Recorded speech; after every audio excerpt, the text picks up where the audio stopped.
Hi ನಮಸ್ಕಾರ ಎಲ್ಲರಿಗೂ ನಮ್ಮ ಹೊಸ ಯೂಟ್ಯೂಬ್ ಚಾನಲ್ಗೆ ಸ್ವಾಗತ.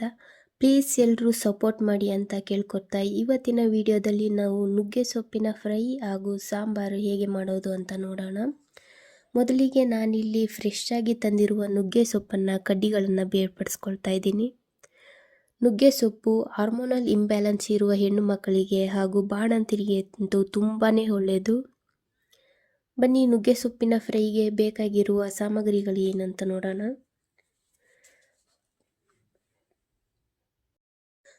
ಟೊಮ್ಯಾಟೊ, ಈರುಳ್ಳಿ, ಬೆಳ್ಳುಳ್ಳಿ, ಖಾರಕ್ಕೆ ಬೇಕಾದಷ್ಟು ಒಣಮೆಣಸಿನ್ಕಾಯಿ, ಎಳ್ಳು, ಶೇಂಗಾ ಬೀಜ ಹಾಗೆ ನುಗ್ಗೆ ಸೊಪ್ಪು.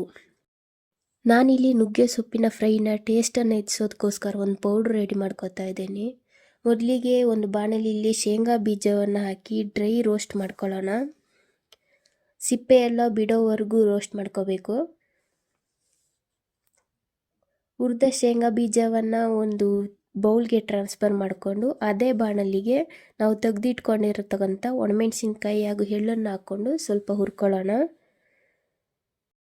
ನಾವು ಹುರಿದಿಟ್ಕೊಂಡಿರೋ ಮಿಶ್ರಣವನ್ನು ಒಂದು ಮಿಕ್ಸಿ ಜಾರ್ಗೆ ಟ್ರಾನ್ಸ್ಫರ್ ಮಾಡಿ ಪೌಡರ್ ಮಾಡಿ ಇಟ್ಕೊಳ್ಳೋಣ.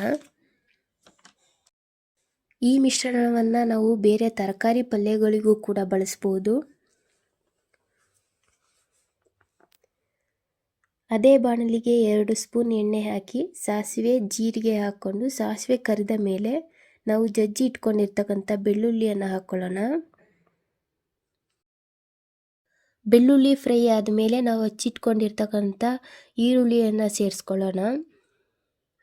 ಖಾರ ಜಾಸ್ತಿ ಬೇಕು ಅನ್ನೋರು ಈ ಸ್ಟೇಜಲ್ಲಿ ಸ್ವಲ್ಪ ಒಣಮೆಣಸಿನ್ಕಾಯಿ ಸೇರಿಸ್ಕೊಳ್ಳಿ.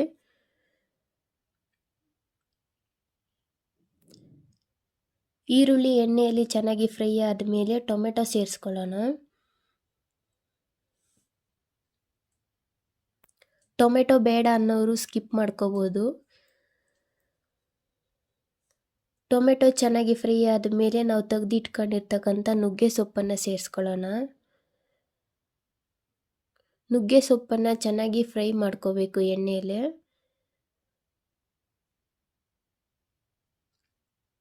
ಹಾಗೆಯೇ ಸ್ವಲ್ಪ ರುಚಿಗೆ ತಕ್ಕಷ್ಟು ಉಪ್ಪನ್ನು ಸೇರಿಸ್ಕೊಳ್ಳೋಣ.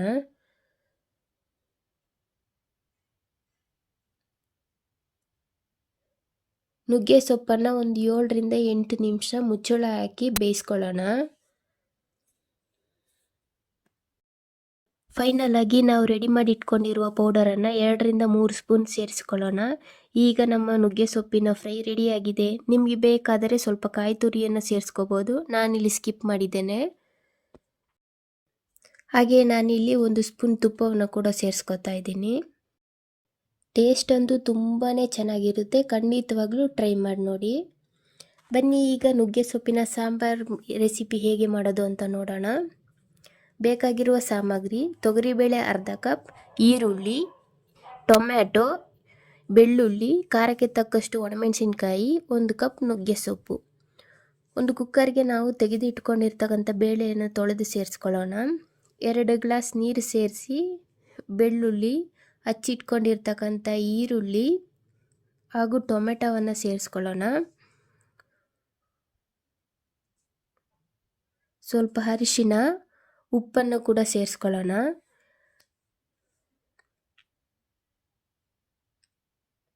ಕುಕ್ಕರ್ ಮುಚ್ಚಳ ಮುಚ್ಚಿ 3 ವಿಷಲ್ ಬೇಯಿಸ್ಕೊಳ್ಳೋಣ. ಪ್ರೆಷರ್ ಎಲ್ಲ ತಣ್ಣಗಾದ ಮೇಲೆ ಸ್ಮ್ಯಾಶರ್ ಬಳಸಿ ಸ್ವಲ್ಪ ಸ್ಮ್ಯಾಶ್ ಮಾಡ್ಕೊಳ್ಳೋಣ. ಸಾಂಬಾರನ್ನ ಮಣ್ಣಿನ ಮಡಿಕೆಯಲ್ಲಿ ಮಾಡಿದರೆ ಅಂತೂ ಟೇಸ್ಟು ತುಂಬಾ ಚೆನ್ನಾಗಿರುತ್ತೆ.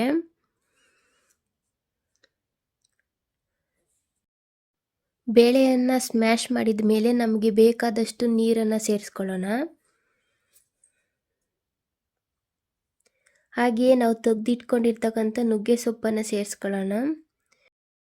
ಸೊಪ್ಪನ್ನು ಮಿಕ್ಸ್ ಮಾಡಿ ಪ್ರೆಷರ್ ಹಾಕದೆ ಹಾಗೆ ಮುಚ್ಚಳವನ್ನಷ್ಟೇ ಮುಚ್ಚಿ ಒಂದು 5 ನಿಮಿಷ ಬೇಯಿಸ್ಕೊಳ್ಳೋಣ. ನುಗ್ಗೆ ಸೊಪ್ಪನ್ನು ಹೆಣ್ಣು ಮಕ್ಕಳು ವಾರಕ್ಕೊಮ್ಮೆ ತಮ್ಮ ಊಟದಲ್ಲಿ ಬಳಸೋದು ತುಂಬಾ ಒಳ್ಳೆಯದು ಆರೋಗ್ಯಕ್ಕೆ. ಹಾಗೆಯೇ ನುಗ್ಗೆ ಸೊಪ್ಪಿನ ಪೌಡರನ್ನು ಬೆಳಗ್ಗೆ ಟೈಮ್ ಖಾಲಿ ಹೊಟ್ಟೆಯಲ್ಲಿ ಬಿಸಿನೀರಿಗೆ ಸೇರಿಸಿ ಕುಡಿಯೋದ್ರಿಂದ ಫ್ಯಾಟ್ ಲಾಸ್ ಕೂಡ ಆಗುತ್ತೆ.